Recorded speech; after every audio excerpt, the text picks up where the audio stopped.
Par rapport à la dernière fois, la taille de la salle est différente et puis le concept est légèrement différent. La dernière fois, les éléments principaux étaient des vêtements et des pièces de textile. J'ai pu, dans le cadre de la dernière exposition, présenter tous mes processus de création, c'est-à-dire je dessine des tableaux et ensuite, grâce à la haute technologie, je réalise le textile à base de ce tableau et par la suite créer des vêtements. Et cette fois-ci, j'ai surtout exposé des tableaux et pour montrer qu'ils sont à la source de mes inspirations pour la création de mode.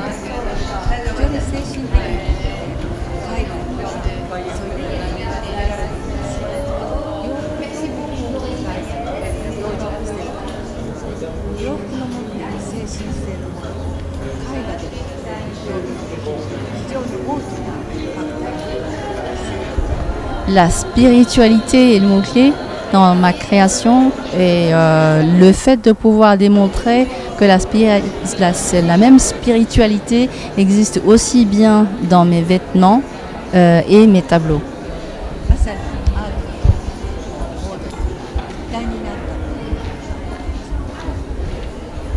Et c'est une exposition qui montre la fusion de l'art et de la mode.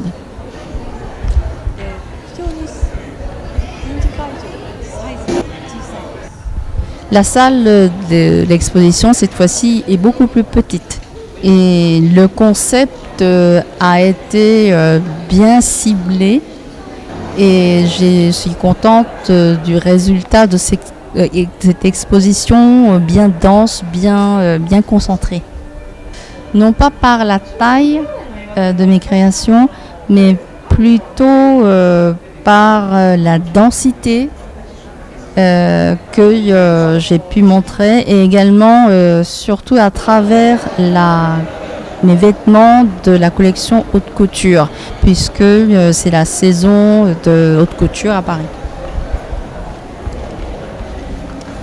Je considère que les créateurs de mode sont à la fois artistes et je cherche pas à être une artiste avec un majuscule. Ce que je cherche, c'est d'être moi-même et de créer, de faire des créations uniques avec toute ma personnalité, de la création originale. Et pour cela, j'utilise les pièces, les tableaux que je réalise et que je transfère le concept sous forme de vêtements. Et c'est la raison pour laquelle les gens m'appellent artiste. En parlant de la taille des tableaux, c'est vrai que physiquement c'est plus difficile, mais ça m'est plus facile de m'exprimer l'univers, mon univers, dans un grand environnement. Et je cherche toujours à m'exprimer avec tout mon corps en entier. Et j'utilise le papier japonais de grand format et j'y travaille avec tout mon corps. Et ce qui me permet de réaliser un univers qui m'est fidèle. Je reste toujours une créatrice de mode. Je suis une créatrice de mode. Et je dessine des tableaux, je chante, je joue le shamisen qui est un instrument japonais. Mais tout ça pour enrichir mon originalité, pour pouvoir m'entraîner à exprimer mon originalité. C'est un travail qui demande une grande concentration et si vous voulez, tous ces autres outils sont mes outils d'entraînement. Et tout ça pour enrichir ma création de mode. La nature est tellement puissante et parfois la nature prend la vie des êtres humains. Et la nature est tellement puissante qu'on ne peut rien faire contre la nature.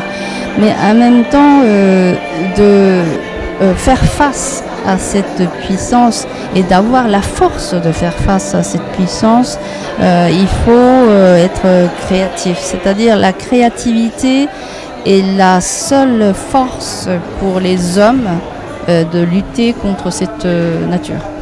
Comment exprimer la forme de la nature a été le thème surtout des tableaux qui sont exposés. Et il est vrai que cette incidence, ces séismes et tsunamis m'ont beaucoup influencé. C'est toujours, mon thème consiste toujours à créer sur le prolongement de ce que j'ai réalisé jusqu'à présent. Et aujourd'hui, suite à ces séismes, j'ai repris conscience de l'importance de la vie des hommes. Et la santé de la terre, des êtres humains, la maintenir comme il faut est une bien grande mission qui nous est imposée. Et je souhaiterais y travailler à travers mes créations. Que faut-il faire pour maintenir la beauté des êtres humains et de la terre? Merci beaucoup Madame Hiroko Koshiro d'avoir bien voulu répondre aux questions d'Arte Media et à bientôt pour votre prochaine exposition. À bientôt. Thank you. Merci beaucoup.